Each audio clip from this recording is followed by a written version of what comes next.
Chercheuses, chercheurs, bonjour et bienvenue dans la dégustation de ce coffret de février.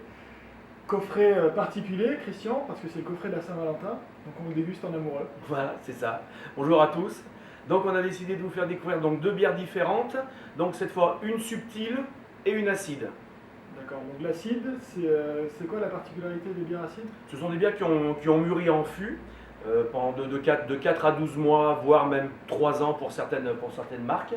Ce sont des bières qui sont en cuve ouverte. Cuve ouverte pour que les levures de la région se déposent sur la bière et que ça fasse une fermentation spontanée. On commence par ça, c'est la Liefmann Gudenband. Gudenband. Donc on appelle ça une vieille brune. Donc une vieille brune, on part d'une bière brune que l'on met justement à mûrir dans ces fûts ouverts.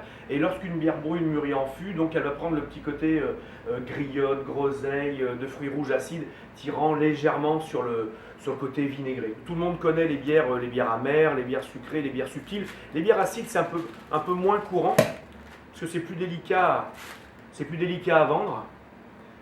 Alors que nous, on est quand même là pour vous faire connaître toute la palette aromatique de ces bières de qualité, dont les bières acides font partie. Donc, belle couleur. Ouais. On tire un peu sur l'eau de vie, cerise, des choses Ouais, comme ça. c'est ça. On dirait les vieilles cerises à l'eau de vie qui traînent dans les placards. Et toi, le nez, ça sent déjà un petit peu la cerise, un peu les fruits. Il n'y a pas de fruits dedans. Hein. Ça fait un peu vinaigré, mais c'est pas trop prononcé. Non. Donc là, tu la sers avec beaucoup de mousse, pas beaucoup de mousse. Comment est-ce que tu fais sur une bière comme ça? Et ben voilà, là on va faire pas mal de mousse. Donc tu vois, là, la bière est en train de travailler. Donc il y a des moments dans l'année où la bière travaille. Donc il y a des moments où vous aurez une mousse compacte, une mousse pas compacte. Là en l'occurrence, la mousse, voilà exactement, la mousse retombe tout de suite. Donc tu vois, c'est pas un verre très large, donc c'est quand même pas une bière qui a besoin de trop d'oxydation. Joli verre.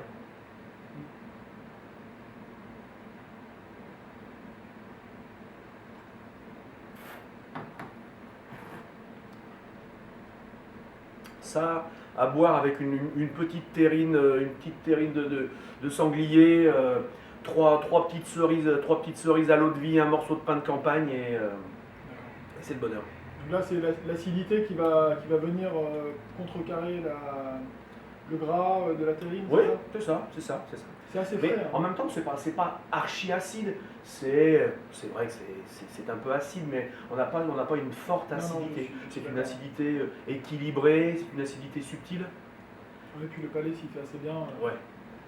Surtout que c'est notre petit déjeuner. Et au niveau de la garde, est-ce que c'est des bières qui se gardent, les Houbrine, des choses? Oui. Ça se garde bien? Oui. Est-ce que ça évolue? Bien sûr, justement, ces levures comme ça, ces levures autochtones qui vont justement faire travailler cette bière. Comme là, tu vois, si la mousse est retombée, c'est que la bière travaille. On va arriver au printemps, la bière travaille, à l'automne, la bière va travailler. Donc c'est ce qui va permettre à ces bières d'évoluer. Alors il n'y aura pas une grande garde, parce que cette bière ne fait que 8 degrés, qu'elle n'a pas un caractère très affirmé comme la Straffenrix quadruple du mois passé, mais ce sont des bières qui vont prendre ce côté fruit confit, ça va s'accentuer et facilement une dizaine d'années, on peut la garder quand même une dizaine d'années. Et tu recommandes d'en racheter pour en garder? Ah oui, bien sûr. Il y a des bières, ça vaudrait vraiment le coup que vous en ayez quelques-unes de côté, que vous les oubliez pour voir l'évolution d'une bière qui vieillit. C'est vraiment très intéressant. C'est même vraiment étonnant de voir l'évolution de certaines bières dans le temps. Ok. Bon, mais bonne dégustation.